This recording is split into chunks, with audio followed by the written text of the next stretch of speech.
राधे राधे राधे। मैं भागवत आचार्य तथा ज्योतिष आचार्य पंडित गिरिजेश चतुर्वेदी, श्री राधा कृष्ण मंदिर, श्री राधा ज्योतिष कार्यालय से। जैसा कि 2025 में चंद्र ग्रहण है जो कि 7 तारीख को रहेगा, 7 सितंबर 2025 को यह ग्रहण रहेगा।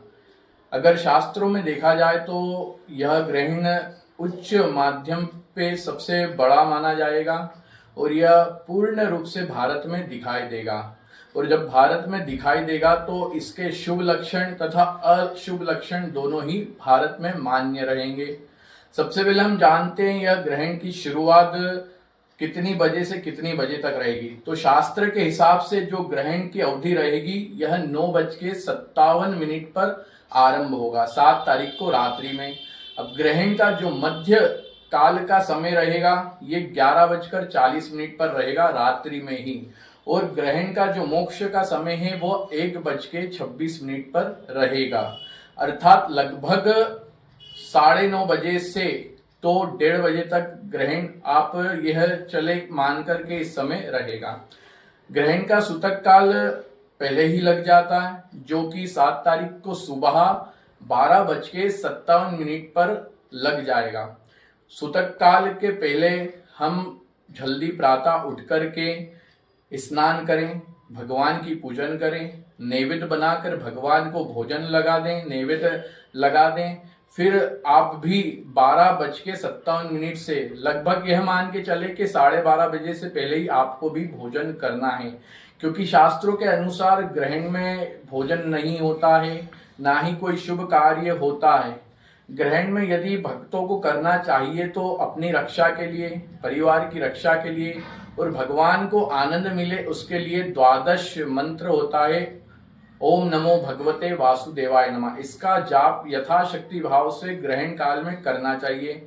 यह मंत्र अपने आप में सर्वश्रेष्ठ है, भगवान ठाकुर जी का यह मंत्र है। और इस मंत्र से वैसे तो सभी मनोकामना पूरी होती है, परंतु ग्रहण काल में जो इस मंत्र का जाप करता है भगवान बांके बिहारी लक्ष्मी नारायण उस पर विशेष कृपा बरसाते हैं। साथ ही इसके अतिरिक्त आप भगवान भोलेनाथ को भी खुश कर सकते हैं। महामृत्युंजय मंत्र का आप यथाशक्ति भाव से जाप कर सकते हैं।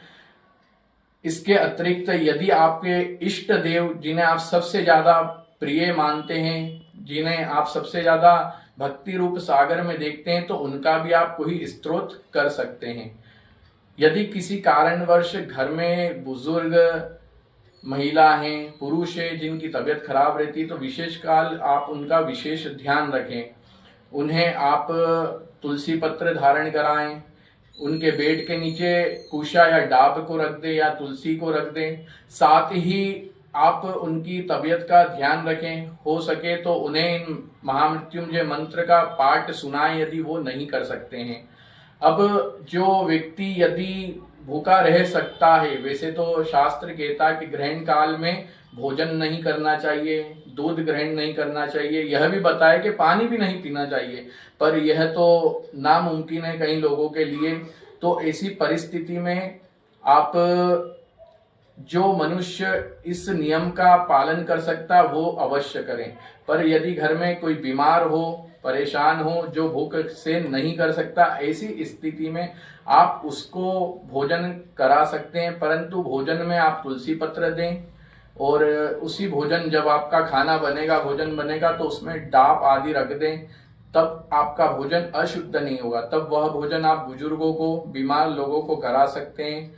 फल खिला सकते हैं। जल का जो मटका होता है, जल का जो स्रोत होता है, उसमें आप तुलसी पत्र रख दें। घर के ऊपर अतिरिक्त आजकल सभी के घर के ऊपर टंकी होती है पानी के, उसमें कुसा या तुलसी पत्र डाल दें। सबसे महत्वपूर्ण बात है कि पूरे ग्रहण के समय हम यथाशक्ति भाव से भगवान ठाकुर जी की पूजन तो नहीं कर सकते, ना ही उनको हाथ लगा सकते, ना ही उनके दर्शन कर सकते हैं, परंतु उनके नाम का सत कीर्तन कर सकते हैं। आप भगवान के नाम का खूब जप करें तो भगवान आपका कल्याण करेंगे।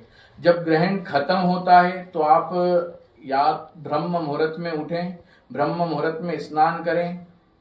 जो गृहस्थ से हैं यानी परिवार के सहित रहते हैं वो अपना किचन धोएं, विशेषकर यदि पूरा घर नहीं धो सकते पर शास्त्र कहता पूरा ही घर शुद्धिकरण होना चाहिए, परंतु अगर पूरा घर नहीं धो सकते तो वो किचन को धो लें, मंदिर है जो घर में उसको धो लें, बाल गोपाल का स्नान कराएं, पंचामृत से उनकी विधि पूर्वक पूजन कराएं, नैवेद्य लगाएं और वापिस अपना जीवन जैसे आप जीते हैं ऐसे जी सकते हैं।